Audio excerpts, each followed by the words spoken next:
Here we have our logo for Zoetrope Studios, and wanted, of course, to set the theatrical tone of the show.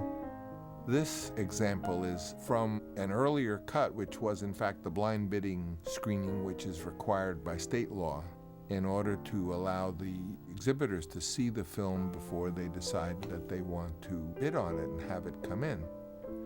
It's very destructive because it makes you show the picture at a very early stage when you're not quite ready.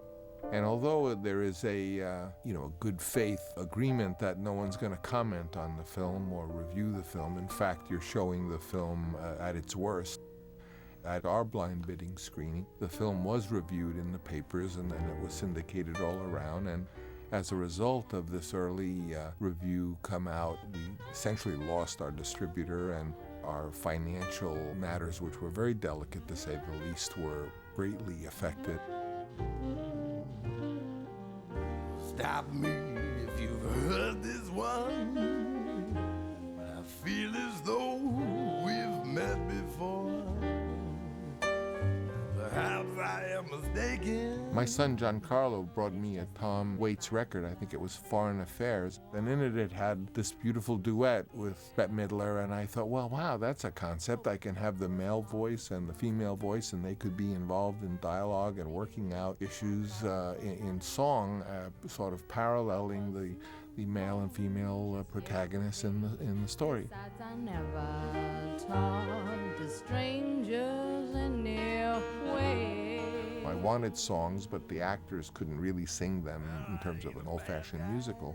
And this number really suggested a way that there could be a musical dialogue between a man and a woman, Zeus and Hera commenting and, in fact, actually participating between themselves and all the foibles of male-female politics as another level to the show. With your sad repartee. And that was Tom Waits playing the trumpet, although he doesn't play the trumpet. He was faking it, of course. And the piano was Bob Alcivar, the conductor and arranger. Your life's a dime-stone novel. This town is full of guys like you. And your look. The sequence was not really at all like it was in the final film. This is more of putting a lot of pieces together. You're bitter 'cause they left you. That's why you're drinking in this bar.